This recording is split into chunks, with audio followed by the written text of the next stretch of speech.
بسم اللہ الرحمن الرحیم۔ السلام علیکم من اتبع الہدیٰ۔ ہدایت کی اتباع کرنے والوں کو راحت دو جہاں قرآن چینل کی طرف سے سلام عرض ہے۔ تمام تعریفیں اس پروردگار کے لیے ہیں کہ جس کے جو زیادہ قریب ہو وہ اسے زیادہ قریب پاتا ہے، اور جو اسے روگردانی کرے وہ اس کو اپنے پاس بلاتا ہے۔ لاکھوں درود و سلام ہیں محمد و آل محمد پر۔ سامعین کرام، جیسا کہ آپ کے علم میں ہے کہ ہم گزشتہ اسباق میں حج اور عمرہ کے احکامات کے متعلق پڑھ چکے ہیں، اور آج کے سبق میں بھی ہم اسی حج اور عمرہ کے مزید احکامات کے متعلق آپ کے گوش گزار کریں گے۔ تو آج کے ہمارے سبق کا موضوع ہے سورہ بقرہ کی آیت نمبر 198۔ ارشاد پروردگار ہو رہا ہے، بسم اللہ الرحمن الرحیم، لیسا علیکم جناح ان تبتغوا فضلا من ربکم فاذا افضتم من عرفات فاذکروا اللہ عند المشعر الحرام واذکروہ کما ہداکم وان کنتم من قبلہ لمن الضالین۔ ترجمہ: تم پر کوئی مضائقہ نہیں کہ تم اپنے رب کا فضل تلاش کرو، پھر جب تم عرفات سے چلو تو مشعر الحرام یعنی مزدلفہ کے پاس اللہ کو یاد کرو، اور اللہ کو اس طرح یاد کرو جس طرح اس نے تمہاری رہنمائی کی ہے، حالانکہ اس سے پہلے تم راہ گم کیے ہوئے تھے۔ کلمہ عرفات کی مختصر سی تشریح۔ عرفات اس مقام کا نام ہے جہاں 9 ذی الحجہ کو حجاج کرام ٹھہرتے ہیں۔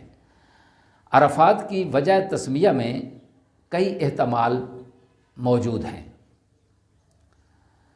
پہلا احتمال یہ ہے کہ حضرت ابراہیم علیہ السلام کو یہاں اپنے خواب کی صداقت کی معرفت حاصل ہوئی، اور دوسرا اس میں احتمال یہ ہے کہ حضرت جبرائیل علیہ السلام نے اس مقدس مقام کا تعارف کروایا، اور تیسرا احتمال یہ ہے کہ یہاں آ کر انسان اللہ کی جلالت اور عظمت کی معرفت حاصل کرتا ہے۔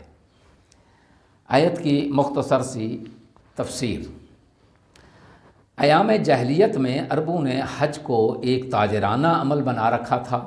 وہ ان دنوں بڑے بڑے بازار لگاتے تھے، چنانچہ جب اللہ کا یہ فرمان نازل ہوا فَإِنَّ خَيْرَ الزَّادِ التَّقْوَىٰ، تو مسلمانوں کے ذہن میں اس خیال کا آنا قرین قیاس تھا کہ دنیاوی اور مادی امور کے لیے جد و جہد کرنا اعمال حج کے منافی ہے۔ یہ خیال دور کرنے کے لیے پروردگار عالم نے ارشاد فرمایا کہ اللہ کا فضل تلاش کرنے میں کوئی مضائقہ نہیں ہے، اور یہ حج کے منافی بھی نہیں ہے۔ اس اعتبار سے ایام حج میں کسب حلال کا عمل حج کے منافی نہیں ہے، بلکہ حج کی طرح روزی کمانا بھی عبادت ہے۔ واضح رہے کہ احادیث کے مطابق فضل سے مراد کسب حلال ہے۔ عرفات سے روانہ ہونے کے حکم سے یہ بات از خود واضح ہو جاتی ہے کہ حج کا ایک اہم جزو عرفات میں ٹھہرنا ہے، کیونکہ روانگی قیام کے بعد ہی متحقق ہوتی ہے۔ مشعر الحرام کے پاس اللہ کو یاد کرنے کے حکم سے بھی مزدلفہ میں ٹھہرنے کا حکم ہی واضح ہوتا ہے۔ آخر میں دعا ہے کہ خداوند عالم ہمیں اپنی اور اپنے حبیب کی معرفت حاصل کرنے کے ساتھ ساتھ حج اور عمرہ اور اس کے اعمال کو بامعرفت طریقے سے ادا کرنے کی توفیق عطا فرمائے۔ سامعین سے گزارش ہے کہ اس چینل راحت دو جہاں کو اپنائیں۔